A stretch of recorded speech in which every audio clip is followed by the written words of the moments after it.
हाँ जी बेटा, page number 73 हमने झांसी की रानी जहाँ तक किया था उसके आगे कंटिन्यू कर रहे हैं कि कुटियों में थी विश्व वेदना, महलों में आहत अपमान। वर्ड मीनिंग साथ साथ नोट करते जाना कि वेदना जो है उस शब्द का अर्थ है कि दुख। सर इन सब स्टूडेंट को म्यूट कर दो एक बार। कि वेदना, दुख, जी पीड़ा, जी। पीड़ा, विषम, भयंकर, असहनीय, महलों में आहत अपमान, आहत घायल हुआ। कि जब झांसी की रानी जो थी, झांसी उसके पति की मृत्यु के बाद अंग्रेजों ने झांसी पर कब्जा कर लिया, तो झांसी को अंग्रेजों से मुक्त कराने के लिए जो रानी ने प्रयास करने थे, कोशिश करनी थी, ऐसी स्थिति में झांसी में रहने वाले व्यक्ति जो थे उनके मन में अंग्रेजों के प्रति घोर विरोध था, बहुत अधिक उनके प्रति विद्रोह की भावना फैली हुई थी। ऐसी स्थिति में जो लोग गरीब थे, जो छोटे से घरों में मकानों में रहते थे, कुटिया में थी विषम वेदना, विषम भयंकर असहनीय पीड़ा, कि उनके मन में भी जो घर छोटे घरों में कुटिया या गरीब लोग थे राज्य के, उनके मन में एक ऐसी पीड़ा, एक ऐसा दुख छाया हुआ था जो बहुत ही असहनीय था, जिसको सहन करना कठिन था। महलों में आहत अपमान, और ऐसा लग रहा था कि महल में रहने वाले लोग, महल में राज्य के जो लोग थे, जो गरीब लोग थे, वो इस पीड़ा से दुखी थे, और महल में रहने वाली रानी या उसके साथ सभी जो लोग थे महलों में रह रहे, वो इस पीड़ा के कारण, इस अपमान के कारण आहत, कहीं ना कहीं घायल हुए थे। घायल होने का अभिप्राय है कि वे दुखी थे। महल में रहने वाले भी इस अपमान से बहुत ही पीड़ा जो थे वो झेल रहे थे। वीर सैनिकों के मन में था अपने पुरखों का अभिमान, पुरखों पूर्वजों का। तो वीर सैनिक जो थे राज्य के, ऐसे सैनिक जो बहादुर और वीर थे, उनके मन में अपने पूर्वजों का अभिमान, गर्व, गर्व था कि उन्हें लगता था कि हमारे पूर्वज जो थे वो बहुत वीरता के साथ अपने राज्य की सुरक्षा के लिए डटे रहे हैं, और ऐसे समय में जब हमारे राज्य पर अंग्रेजों ने कब्जा कर लिया है, तो हम उस अभिमान को, उस गर्व को कम नहीं होने देना चाहते, और अपने राज्य की सुरक्षा के लिए हम कुछ न कुछ कार्य अवश्य करेंगे। नाना धुंधुपत, नाना जिसके साथ बचपन में झांसी की रानी छबीली जो थी वो खेलती थी, तो उसका वर्णन कि नाना धुंधुपत पेशवा जुटा रहा था सब सामान। कि नाना कौन कौन से लोग जो थे वो जो रानी के साथ मिलकर अंग्रेजों के प्रति विद्रोह करने के लिए, अंग्रेजों से बदला लेने के लिए तैयार थे। नाना धुंधुपत और पेशवा, पेशवा बाजीराव अंग्रेजों से बदला लेने के लिए युद्ध का सामान जुटा रहे थे, इकट्ठा कर रहे थे, कि वो वह सामान इकट्ठा कर रहे थे जिसमें वो अंग्रेजों से युद्ध कर सके और अपने राज्य को, झांसी के राज्य को सुरक्षा दे सके। बहन छबीली ने रणचंडी का कर दिया प्रकट आह्वान, आह्वान बुलावा देना। जैसे किसी हवन में, युद्ध हवन में सामग्री डालने के लिए ईश्वर का आह्वान, उस ईश्वर को बुलाया जाता है, उसका नाम पुकारा जाता है, ऐसे ही अब जो बहन थी छबीली, झांसी की रानी लक्ष्मीबाई जो थी, नाना धुंधुपत की जो मुंह बोली बहन बनी हुई थी, तो उसने क्या किया था, रणचंडी, रणचंडी, रण शब्द का अर्थ है युद्ध, चंडी देवी का नाम, तो युद्ध की देवी बनकर ऐसा लग रहा था कि प्रकट स्पष्ट रूप से इस बात को बुलावा दे दिया था कि वह अंग्रेजों के साथ लड़ने के लिए तैयार है, और सब इकट्ठे होकर अंग्रेजों के विरुद्ध युद्ध के लिए आगे आ जाएं। हुआ यज्ञ प्रारंभ उन्हें तो सोई ज्योति जगानी थी। अब ऐसा लग रहा था उन्होंने कौन सा यज्ञ आरंभ कर दिया था, कौन सी हवन को शुरू कर दिया था, कि वह था स्वतंत्रता का, आजादी का यज्ञ। आजादी के, स्वतंत्रता के यज्ञ का आरंभ हुआ, तो उन लोगों को ऐसा लग रहा था कि हमें सोई हुई ज्योति, सोई हुई ज्योति, कि जिन बहादुर सैनिकों में वीरता कहीं ना कहीं दबी हुई है, उन सैनिकों में फिर से दोबारा से उस वीरता को जगाना है, उस ज्योति रूपी बहादुरी को आगे लाने का निश्चय कर लिया, और इस तरह उन्होंने अंग्रेजों के साथ लड़ने के लिए अपने आप को पूरी तरह से तैयार कर लिया था। बुंदेले हरबोलों के मुंह, हमने सुनी कहानी थी, खूब लड़ी मर्दानी वह तो झांसी वाली रानी थी। अब यहाँ पर सुभद्रा कुमारी चौहान फिर से क्या कह रही है कि मैंने कि बुंदेलखंड के हरबोले जाति के लोगों के मुंह से ये कहानी सुनी हुई है कि जो जो हरबोले जाति के लोग थे, अपनी वीरता की, अपने राजाओं की बहादुरी के बारे में बताते थे कि वह रानी झांसी वाली जो थी वो मर्दों की तरह, पुरुषों की तरह बहुत बहादुरी से लड़ी और वो अपनी झांसी की रानी की वीरता का वर्णन एक कहानी के रूप में कर रहे हैं। हाँ जी, नेक्स्ट, महलों ने दी आग। महलों ने, कि जब महल की तरफ से, अब महलों की तरफ से क्या हुआ कि जब उन्होंने, रानी ने युद्ध का आह्वान कर दिया, युद्ध के लिए सबको आगे आने के लिए कह दिया, तो ऐसी स्थिति में महलों ने दी आग, झोंपड़ी ने ज्वाला सुलगाई थी। कि महलों के महल में जिस युद्ध के लिए सबको आगे आने के लिए प्रेरित कर दिया था, ज्वाला आग, तो उस 1857 में जब झांसी में पहली बार विद्रोह का समय आया, युद्ध के लिए तैयारी शुरू हो गई, तो महलों और झोंपड़ियों के, इसका अभिप्राय कि न तो केवल राज परिवार के लोग, जो उसके राज्य में रहने वाले गरीब या आम लोग थे, वो भी इकट्ठे मिल चुके थे और सभी के सभी लोग अपनी स्वतंत्रता आजादी के लिए इकट्ठे आगे की ओर आ रहे थे, जैसे कि एक बड़ी सी ज्वाला या आग जल रही थी। महलों और झोंपड़ियों में रहने वाले सभी लोगों के मन में एक जैसी आग जो थी वो लगी हुई थी। वह आग कौन सी थी? स्वतंत्रता प्राप्ति की, आजादी को लेने की। उस चिंगारी को अंतरतम से आई थी, अंतरतम के आंतरिक रूप से, हृदय से, मन से। वह जो आजादी की चिंगारी थी, जो आजादी के प्रति उन्होंने अपनी भावना को जागृत किया था, वो कहाँ से निकल कर आई थी? अंतरतम, हृदय से, उनके मन से। किसी और ने उनको प्रेरित नहीं किया था कि केवल रानी की इच्छा के कारण वो उसके साथ लड़ने को तैयार नहीं हुए थे, आजादी दिलाने को तैयार नहीं थे, बल्कि प्रत्येक व्यक्ति के हृदय से, प्रत्येक व्यक्ति के मन से ये भावना पैदा हुई थी कि हमें अपना राज्य जो है वो अंग्रेजों से आजाद करवाना है। और इसलिए इस चिंगारी को प्रत्येक व्यक्ति के मन में से निकलकर आगे आना माना गया है। अब ये चिंगारी किस किस राज्य में फैल चुकी थी? झांसी चेती, चेती शब्द का अर्थ है सावधान हुई, जागरूक हुई, कि झांसी जो थी वो जागरूक हो गई थी। वहां के लोग पूरी तरह से इस बात के लिए जागृत थे कि हमें अंग्रेजी सेना के विरुद्ध लड़ना है। दिल्ली चेती, लखनऊ लपटे छाई थी। जब ये स्वतंत्रता की, आजादी की बात उठी, तो झांसी के लोग भी जागरूक थे, वो भी तैयार थे, दिल्ली के लोग भी तैयार थे, और कहीं ना कहीं लखनऊ लपटे छाई थी कि वहां भी इस बात के लिए लोगों के मन में भावना या विचार पैदा हो चुके थे।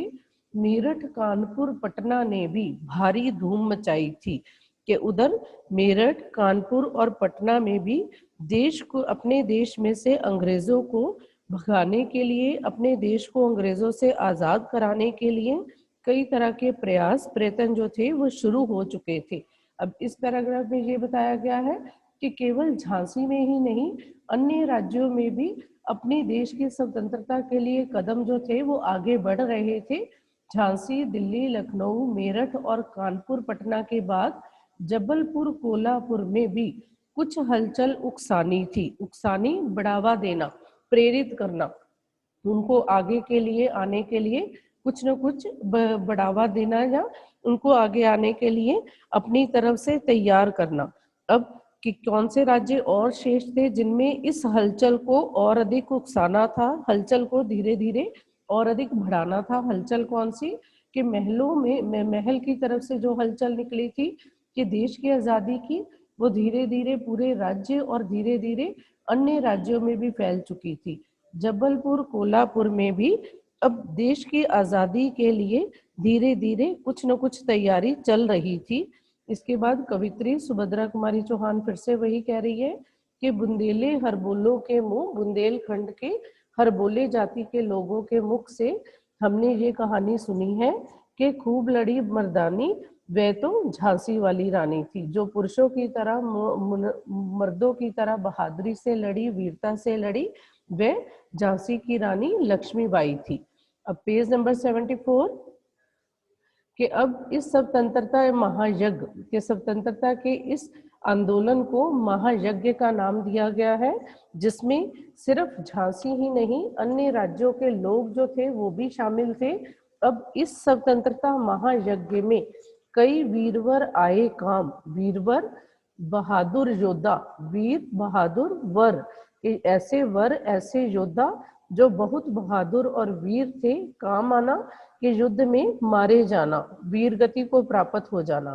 काम आना मुहावरा है, तो इसका अभिप्राय है कि वीर गति को या युद्ध में मृत्यु को प्राप्त हो जाना। इस स्वतंत्रता के महायज्ञ में जब स्वतंत्रता का महायज्ञ आरंभ हुआ तो उस यज्ञ में अनेक, जैसे यज्ञ में हवन कुंड में आहुति दी जाती है, ऐसे ही इस स्वतंत्रता रूपी आजादी रूपी महायज्ञ में कई बहादुरों ने, कई वीर लोगों ने, जो योद्धा थे बहुत बड़े, उन्होंने अपना बलिदान दे दिया था। वह इस देश की आजादी के लिए अपनी मृत्यु को प्राप्त कर चुके थे। नाना धुंधुपत, तांत्या, चतुर अजीमुल्ला सरनाम।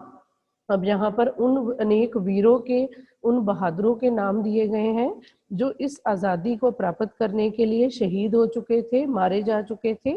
उनमें से कि इस आजादी की प्राप्ति के लिए उन महान वीरों में नाना धुंधुपत, तांत्या टोपे, तांत्या का नाम पूरा है तांत्या टोपे, और अजीमुल्ला सरनाम के चतुर, जो अपने आप को बहुत चतुर और चालाक समझा जाता था, कि वह अजीमुल्ला सरनाम, वह व्यक्ति भी इस युद्ध में शहीद हो चुके थे। इसके अतिरिक्त अहमद शाह मौलवी, ठाकुर कुंवर सिंह सैनिक अभिराम, अभिराम शब्द का अर्थ है सुंदर, कि जो बहुत ही अपने कार्यों में विशेष रूप से प्रसिद्ध थे, ऐसे व्यक्ति भी इस युद्ध में शहीदी को या बलिदान की प्राप्ति कर चुके थे।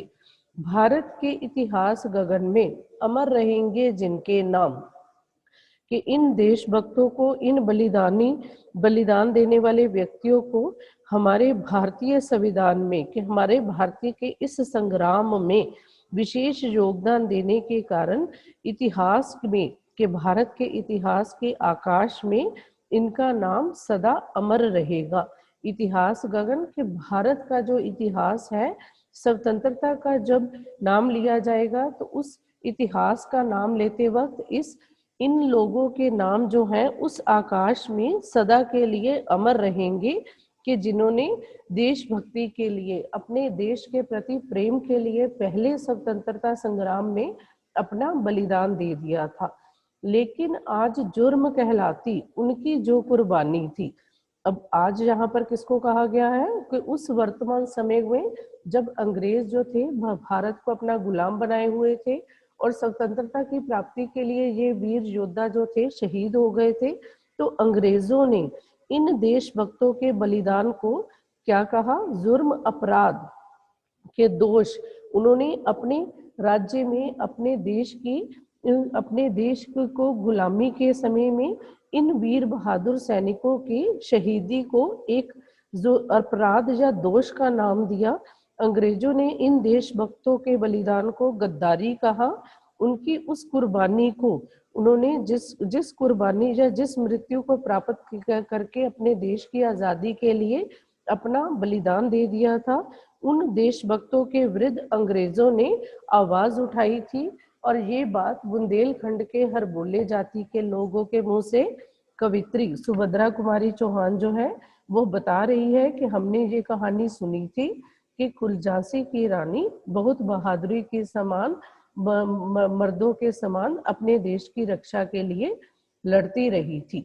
इनकी गाथा छोड़, गाथा कहानी, पहले भी शेष शब्द आया था गाथा कहानी। अब हमारी कविता जो है वो झांसी की रानी की बहादुरी की प्रतीक है, तो उसके वर्णन के लिए कवित्री क्या कह रही है कि इनकी गाथा छोड़, गाथा कहानी, इन वीर सैनिकों की इनकी शहीदी और बलिदान की कहानी को हम अभी छोड़ देते हैं, अभी कुछ समय के लिए रोक देते हैं।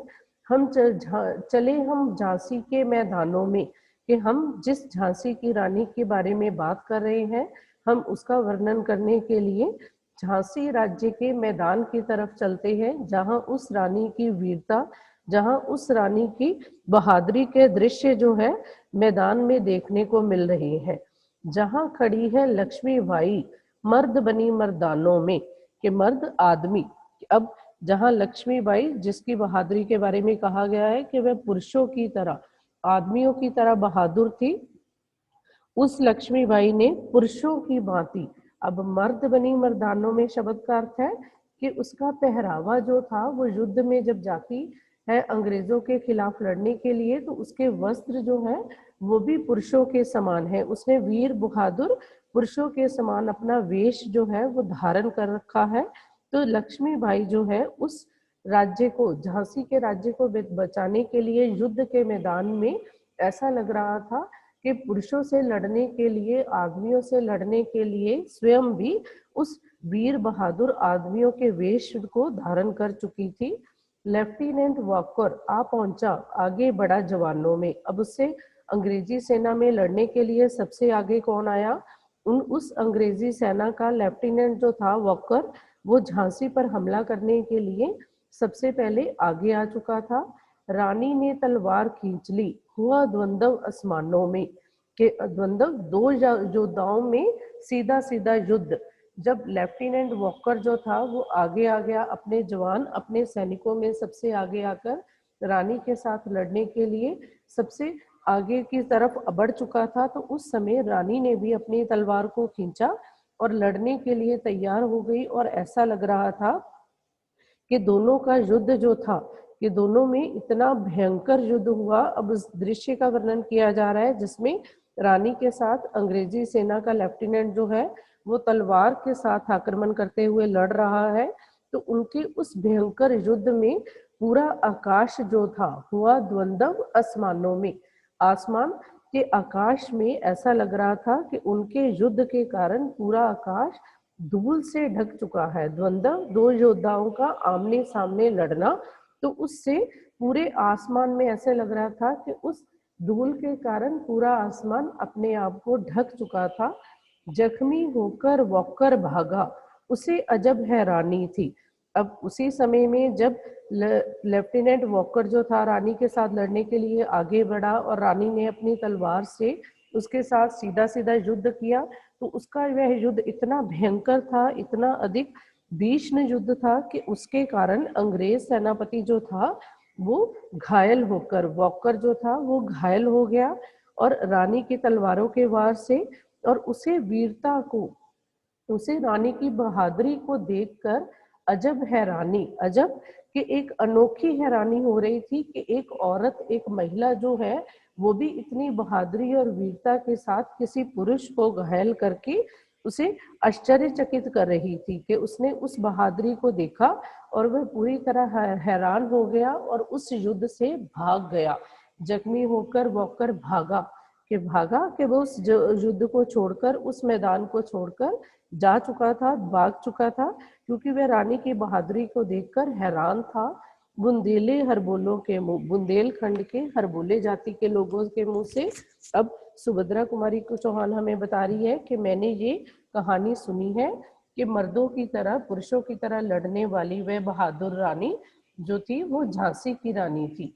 अब रानी जो थी अपने सेना युद्ध में सबसे पहले झांसी को सुरक्षित करने के लिए लेफ्टिनेंट वॉकर, जो उनका सेनापति था अंग्रेजों का, उसको भगा चुकी थी। ऐसी स्थिति में झांसी से आगे बढ़ते हुए, झांसी पर जीत प्राप्त करने के बाद वो जिन राज्यों को अंग्रेजों ने उससे हथिया लिया था, उससे छीन लिया था, वह उन राज्यों पर भी अपना कब्जा करना शुरू हो चुकी थी। रानी बड़ी काल्पी आई, काल्पी स्थान का नाम, कर 100 मील निरंतर पार, निरंतर लगातार। अब रानी जो थी वो लगातार तेजी के साथ जब झांसी पर अपना कब्जा कर चुकी, तो झांसी से 100 मील की यात्रा करके 100 मील आगे आकर वो काल्पी पर भी अपना अधिकार कर चुकी थी। काल्पी की तरफ आगे बढ़ी और उस पर भी उसने अपना अधिकार कर लिया। घोड़ा थककर गिरा भूमि पर, गया स्वर्ग तत्काल सिधार, तत्काल उसी समय, उसी क्षण, तत्काल शीघ्रता से, कि इतना सफर करने के कारण, इतनी यात्रा लगातार करने के कारण कि 100 मील से भी अधिक लंबा सफर करने के कारण जो रानी का घोड़ा था वो थक गया और जिस कारण वह धरती पर गिर गया और उसी समय तत्काल उसी समय स्वर्ग सिधार गया कि उसका घोड़ा थक कर गिरा और उसी समय मर गया। यमुना तट पर अंग्रेजों ने फिर खाई रानी से हार। अब वहां यमुना के किनारे फिर से अंग्रेज रानी के आगे आए, फिर से रानी के साथ उन्होंने मुकाबला किया। जब कालपी जीतकर उसने आगे की तरफ बढ़ना शुरू किया तो यमुना के किनारे पर अंग्रेजों ने फिर रानी को रोका, पर युद्ध में फिर से वो रानी से हार गए और विजयी रानी फिर उनसे युद्ध जीत चुकी थी और वह आगे चल दी। किया ग्वालियर पर अधिकार। अब झांसी पर कब्जा करने के बाद, कालपी पर अधिकार करने के बाद अब उसने युद्ध में अंग्रेजों को हराते हुए आगे का ग्वालियर तक अपना अधिकार जो था वो कर लिया था। Page number 75। अब नेक्स्ट, इन राज्यों पर अधिकार करने के बाद अंग्रेजों के मित्र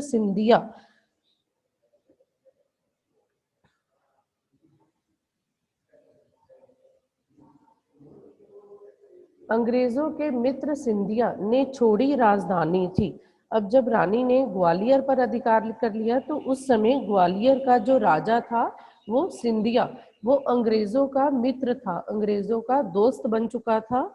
ग्वालियर का राजा सिंधिया अंग्रेजों का दोस्त बनने के कारण जब रानी के अधिकार में ग्वालियर आ गया तो उसने अपनी राजधानी को छोड़ दिया और वह वहां से पराजित होकर भाग चुका था। उसे अपनी राजधानी छोड़नी पड़ी।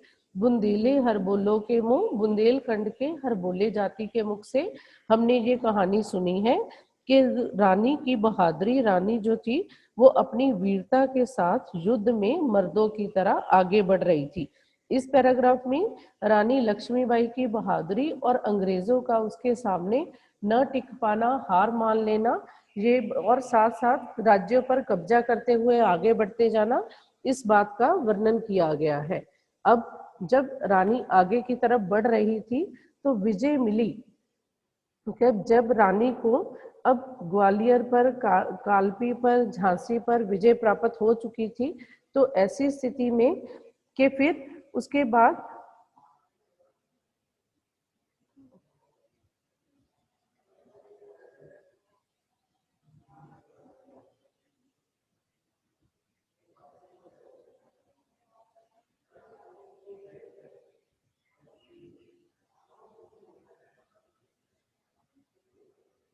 विजय मिली, फिर अंग्रेजों की फिर सेना घिर आई थी। अब रानी जो थी वो ग्वालियर को जीत कर आगे बढ़ रही थी, पर अंग्रेजी सेना जो थी वो फिर भी पीछे हटने वाली नहीं थी कि विजयी जब जीत मिलने के बाद रानी आगे की ओर जाने लगी तो फिर सेना कि अंग्रेजी सेना जो थी फिर से घेरा डालकर आगे आ गई। घिर आना कि वो फिर से दोबारा से रानी से को हराने के लिए, उससे जीत प्राप्त करने के लिए उस पर उसकी सेना को फिर से घेर चुकी थी, घेरा डाल चुकी थी। अब के जनरल स्मिथ सन्मुख सामने कि अब रानी के सामने मुकाबला करने के लिए, जब लेफ्टिनेंट वॉकर जो था सेनापति हार कर भाग गया था, अब उसके बाद कौन सा अंग्रेज उस सेनापति उसके सामने आ गया कि जनरल स्मिथ के सामने आने पर उसने फिर से युद्ध के लिए रानी को ललकारा और उसकी सेना को चारों तरफ से घेर लिया। उसने मुंह की खाई थी, मुंह की खाना फिर मुहावरा, बुरी तरह हारना कि जनरल स्मिथ जब अपनी सेना को लेकर आकर रानी को चारों तरफ से घेर चुका था तो वह भी रानी के सामने, उसकी बहादुरी के सामने न टिक सका। रानी ने उसे भी युद्ध में बुरी तरह हरा दिया था। काना और मंदरा सखियां रानी के संग आई थी। अब रानी जो थी वो उसके साथ उसकी जो सहेलियां जो थी वो भी वीरता और बहादुरी के साथ युद्ध में रानी का साथ दे रही थी कि रानी की दो सखियां काना और मंदरा भी उसके साथ युद्ध में आई थी और उन्होंने भी युद्ध में बहुत ही बुरी तरह से, बहुत ही वीरता के साथ दुश्मन को मारा था। युद्ध क्षेत्र में उन दोनों ने भारी मार मचाई थी। मार मचाना कि चारों तरफ से पूरी तरह से शत्रुओं को मार गिराना, कि उन्होंने भी युद्ध में पूरी तरह से शत्रुओं को लड़ने में कोई कसर नहीं छोड़ी थी, कोई भी बहादुरी जो थी उसमें कमी नहीं की थी। पर कि इसी के साथ आगे क्या कवित्री क्या कह रही है, पर पीछे हीरोज आ गया। अब सेना जो थी, अंग्रेजी सेना जो थी, वो युद्ध में के वे अपने इस रानी के साथ के वीरता के साथ जो लड़ा जा रहा था, उस युद्ध में कहीं ना कहीं कपट और छल का प्रयोग भी कर रहे थे। अब युद्ध सामने मुकाबला सीधी तरह से किया जाता है, पर उन लोगों ने क्या किया कि उन्होंने युद्ध में पीछे से भी आक्रमण कर लिया। कि सामने जो था वो जनरल स्मिथ था, जिसके साथ रानी की जो सहेलियां थी वो भी रानी के साथ वीरता के साथ आगे बढ़ रही थी। पर इसी के साथ क्या कहा गया, परंतु फिर भी पीछे ह्यूरोज आ गया। ह्यूरोज के पीछे से आकर अंग्रेजी सेना का और एक सेनापति ह्यूरोज जो था वो आक्रमण करने लगा। हाय गिरी अब रानी थी, कि हाय दुख के साथ अब कवित्री क्या कह रही है, इस प्रकार रानी जो थी वो दोनों तरफ से घेर ली गई। घिर जाना कि युद्ध में लड़ाई के मैदान में पूरी तरह से सेन अंग्रेजी विरोधी या शत्रु सेना के साथ उसे पूरी तरह से घेरा डाल लिया गया। आगे की तरफ से जनरल स्मिथ ने और पीछे की तरफ से ह्यूरोज ने। बुंदेले हरमोलो के मुंह हमने सुनी कहानी थी, कि इस प्रकार रानी को जब सेना की तरफ से दोनों ओर से घेर लिया, तो कवित्री क्या कह रही है कि हमने बुंदेलखंड के उन गीत गाने वाले, बहादुरी के गीत गाने वाले उस गवैये हरबोले जाति के लोगों के मुख से हमने ये कहानी जो है वो सुनी थी, कि खूब लड़ी मर्दानी, के मर्दों की तरह लड़ने वाली वह बहादुर रानी झांसी की रानी थी। कि तो भी रानी मार काट कर चलती बनी सैन्य के पार। कि अब इतना होने पर भी जब उसको उन्होंने छल से, कपट के साथ, चालाकी के साथ आगे और पीछे दोनों तरफ से घेर लिया था, कि तब भी रानी जो थी वो किसी भी तरह से उन अपनी बहादुरी से, अपनी उस आजादी की प्राप्ति, आजादी को प्राप्त करने की नीति से पीछे नहीं हट रही थी। तो भी रानी मार काट कर मारती और काटती हुई शत्रु सेना को मुकाबला करती हुई, उनको दोनों तरफ से घिर जाने पर भी वे मार काट करती हुई सैन्य के पार, के सेना को पार करती हुई आगे निकल गई। सैन्य सेना के उसको पार करके उनका मुकाबला करते हुए आगे की तरफ में निकल गई। किंतु सामने नाला आया था ये संकट विषम अपार। कि अब जब वो रानी अचानक से एक बड़ी सेना जो आगे और पीछे से उस पर आक्रमण कर रही थी, उसको पार करते हुए आगे बढ़ रही थी, तो अचानक उसके सामने एक बहुत बड़ा नाला आ गया, कि एक नदी के समान जो बहुत बड़ी थी। था ये संकट विषम अपार, संकट मुसीबत, ये मुसीबत जो थी विषम बहुत भयंकर, बहुत ही भीषण, कि ये समस्या जो थी, ये मुसीबत जो थी उसके लिए बहुत बड़ी थी। ये एक भारी संकट के समान, एक मुसीबत के समान उसे लग रहा था। किस लिए, कि घोड़ा अड़ा, कि उसका घोड़ा जो था वो उस नाले को देखकर अड़ चुका था। नया घोड़ा था, इसके पीछे कारण क्या था, जो रानी का अपना घोड़ा था जो उसके साथ युद्ध में आगे आ रहा था, वो थक कर मृत्यु को प्राप्त हो चुका था, और अब रानी जो थी वो नए घोड़े पर बैठी थी, और उसे युद्ध में उसे इस तरह से रण क्षेत्र में, लड़ाई के मैदान में लड़ने की आदत नहीं थी। और वह घोड़ा नया होने के कारण एक नाले को देखकर वहां पर अड़ गया, कि अड़कर वहीं पर रुक गया, और वह उस नाले को पार ना कर सका। इतने में आ गए सवार, कि इतने में जब वो नाले को देखकर रुक गया था घोड़ा, तो उसी कारण पीछे से अंग्रेज घुड़सवारों ने, जो घोड़ों पर सवार थे, वह अंग्रेज सैनिक जो थे वो रानी के पास पहुंच गए। रानी एक शत्रु बहु तेरे होने लगे वार पर वार। अब रानी जो थी वो अकेली थी, और उसके सामने जो शत्रु थे वो बहुत अधिक थे, कि अंग्रेजी सेना जो थी वो बहुत अधिक संख्या में थी। अब रानी आगे की तरफ बढ़ती हुई केवल अकेली थी, कि अंत में रानी पर जब वार पर वार के बहुत अधिक प्रहार होने लगे, अंग्रेजी सेना ने मिलकर अनेक शत्रुओं ने रानी पर हमला कर दिया। घायल होकर गिरी सिंहनी, ऐसा लग रहा था कि सिंहनी शेरनी, कि वह रानी जो थी वो घायल होकर गिर चुकी थी, कि वो शेरनी जो थी इस समय उनके हमलों से हार चुकी थी और वह उसे वीरगति पानी थी, वीरगति मृत्यु के युद्ध में मारा जाना। और ऐसा लग रहा था कि अकेली रानी उन उन शत्रु सेना का सामना न करते हुए, क्योंकि उन्होंने अनेक अनगिनत संख्या में उस पर वार किए अकेली रानी पर, और उस समय घायल होकर वह शेरनी वीर गति को के बहादुरी के साथ युद्ध में मृत्यु को प्राप्त कर चुकी थी। बुंदेलखंड के हर बोले जाति के मुख से हमने ये कहानी सुनी है कि खूब लड़ी मर्दानी, कि वह रानी जो मर्दों की तरह बहादुरी के साथ लड़ने वाली थी, वह झांसी वाली रानी की लक्ष्मीबाई थी।